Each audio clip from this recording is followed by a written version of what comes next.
گے ہم کہ صحابہ کرام کی قبر مبارک جو ہیں ساری کی ساری کچی ہیں، کوئی قبر پکی نہیں ہے، اور یہی اسلام ہمیں سکھاتا ہے کہ قبر جو ہے وہ کچی بنانی چاہیے، کچی بنانے کا حکم ہے۔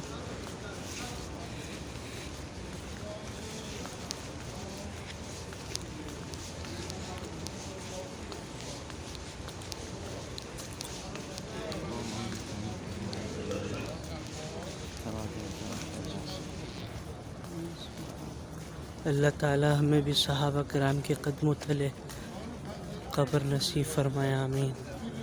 اللہ تعالی ہمیں بھی صحابہ کرام کے قبر، اللہ تعالی ہمیں بھی صحابہ کرام،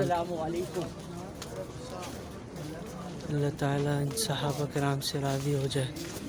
ربنا اغفر لنا ولإخواننا الذين سبقونا بالإيمان ولا تجعل في قلوبنا غلا للذين آمنوا ربنا إنك رؤوف رحيم۔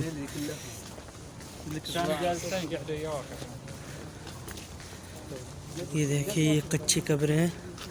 اللہ کے رسول صلی اللہ علیہ وسلم نے پکی قبر بنانے سے منع کیا۔ سب سے بڑے ولی جو ہیں دنیا میں وہ صحابہ کرام ہیں، ان سے بڑا کوئی ولی نہیں ہے۔ ان کی قبر ایسی ہے تو ہمیں تو بالاولیٰ اپنی قبریں کچی بنانی چاہیے۔ اگر آپ میں سے کسی کو نہیں پتہ تو اب پتہ چل گیا ہوگا۔ اب آئندہ جو ہے قبریں پکی بنانے کے بجائے کچی قبریں بنائیں۔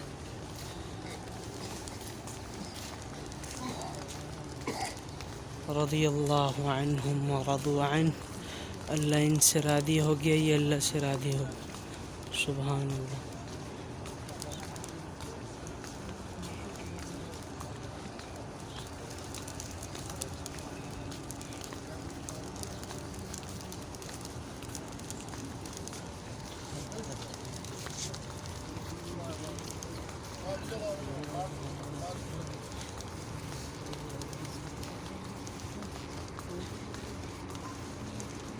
اللہ تعالیٰ سے دعا کرا کریں، دل کھول کے دعا کرا کریں۔ اللہ کے دین میں کسی چیز کی کمی نہیں ہے، اللہ کو کوئی نہیں فرق پڑتا کہ آپ کو دے دے۔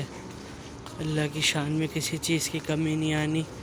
آپ اللہ سے خوب مانگا کریں۔ اللہ کے رسول صلی اللہ علیہ وسلم نے فرمایا، جب تم اللہ سے مانگو تو جنت الفردوس مانگو،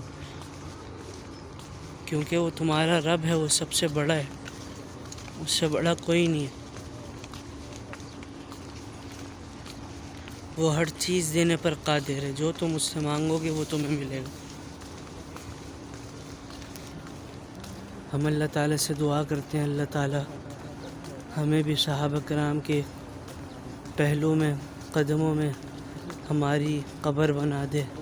جب کل قیامت کے دن اٹھیں تو اللہ تعالیٰ ہمیں صحابہ کرام کے ساتھ، آپ صلی اللہ علیہ وسلم کے ساتھ ایک ساتھ جمع فرمائے، آپ صلی اللہ علیہ وسلم کے ہاتھ سے حوض کوثر نصیب فرمائے۔ اللہ